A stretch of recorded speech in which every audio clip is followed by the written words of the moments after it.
Hey everyone, I'm finally getting a chance to do my book vlog. Um, so here we go. Show us or tell us about the most valuable book in your collection, either for monetary or sentimental value. Okay, so I picked two books for this. The first one is Diana Gabaldon's The Outlandish Companion. I chose this one because it was a gift from my husband for our first wedding anniversary as our paper gift. I had been eyeing this book for weeks and I just couldn't bear to spend $30 on it, so he got it for me, and I was able to get it signed. Sorry. I was able to get it signed. And it was also the first book that he bought me, so there's that one. The second one is Perfect Fifths by Megan McCafferty. The reason I picked this one is because of the inscription, which is Pound Lasso Dicking. Some of you girls have the same inscription in a Megan McCafferty book. I know Jessica Leah and Tamika do. I don't remember who else it was, but also this is the first book that I won, or the first thing I won on Twitter, and it was also either the first or possibly the second book that I had signed. So it's special because it kind of started an obsession with getting my book signed. So those are those. Whatever. Two, what are your literary pet peeves? I agree with what Julie said about the Southern thing, so I'm not going to go into that. But something else that really bothers me is when authors make up slang and overuse it in their books. It really pulls me out of the story. For example, I was reading a book last year, and at first I thought it was kind of clever, but the longer I read, the more obnoxious it became, and it was just a distraction to me, and I won't be reading the next book or two that are coming out in that series. Tell us about where you usually read. I'm not going to do that because I usually read in bed before I go to sleep, and it's also laundry day, so there's piles of laundry all over the floor, and we're not going to show you that.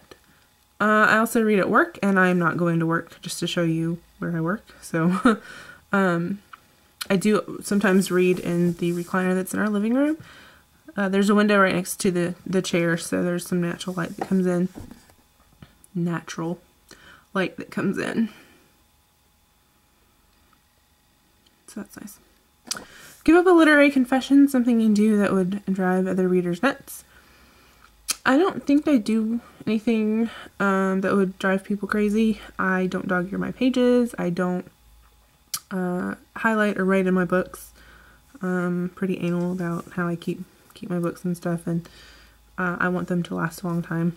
And it bothers me sometimes when I'm reading things, like textbooks, for example, where I've highlighted stuff.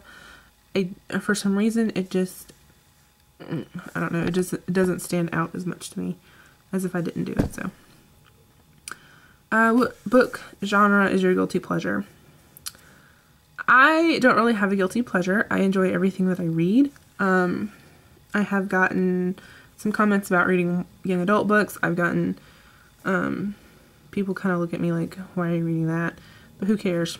But some people do, I have noticed, find it kind of weird that I absolutely love the TV show Supernatural. So I have all the Supernatural season companions. What I love about these is that it has a bunch of information about each episode, and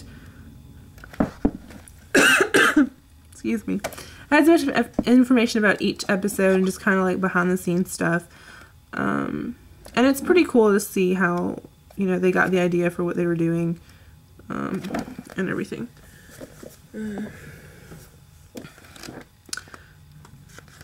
So I'm gonna show you this just for Boonies pleasure.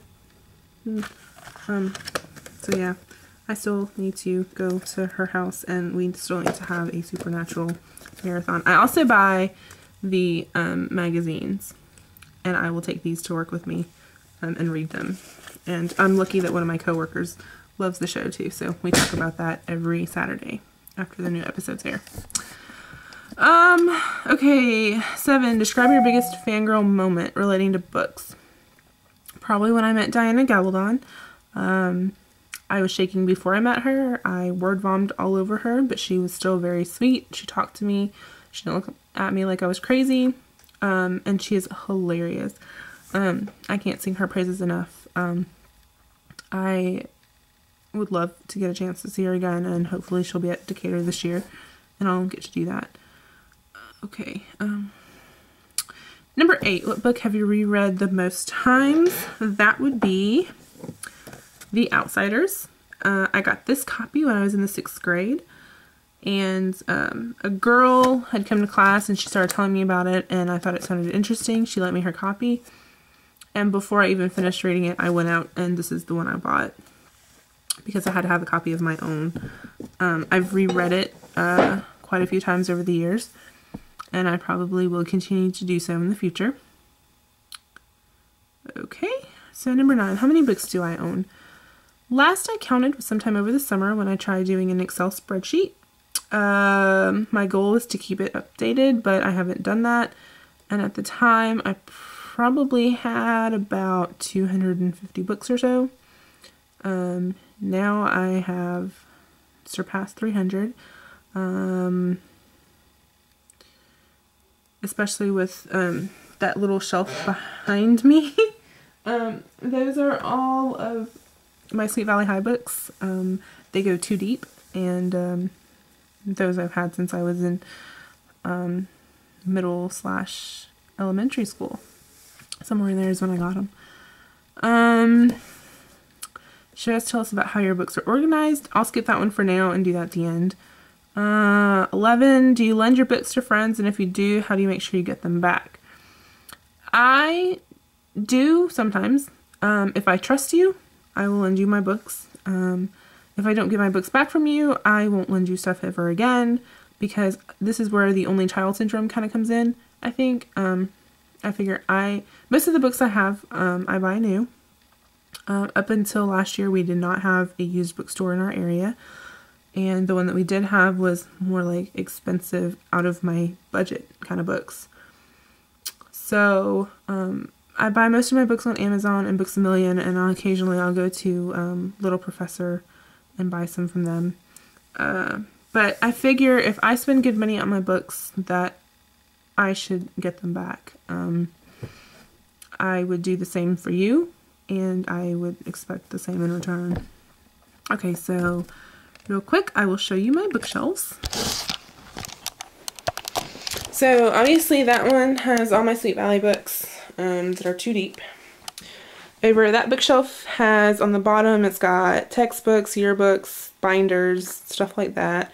The top 2 shelves, the right side on the top shelf is like YA Paranormal, and then the other side is some signed books that I've got, and then the middle, or the second shelf is like a wannabe historical shelf along with some YA.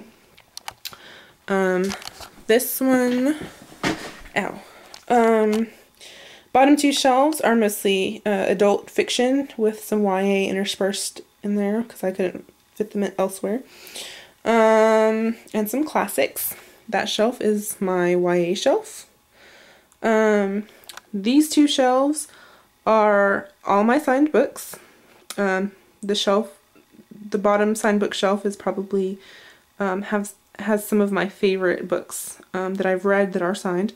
And it also have Alabama authors, including John Green, Irene Latham, Lindsay Levitt, Chantal Acevedo, Rachel Hawkins, and the Belly Spider book, and Jennifer Eccles, and some more Rachel Hawkins.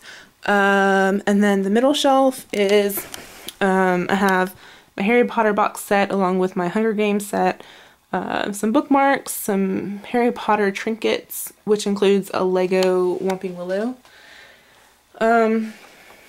The middle shelf has my Supernatural Season Companions on the side, along with my Sookie Stackhouse and my Rick Riordan stack. Because you guys should know that I love Percy Jackson. And the bottom has some duplicate Diana Gabaldon, along with some other random books, and 3 of Adam's books that surprisingly he does own. So that's all I've got. I hope this wasn't too long, and I do hope to see some of you at the Decatur Book Festival in September because I think it would be a blast.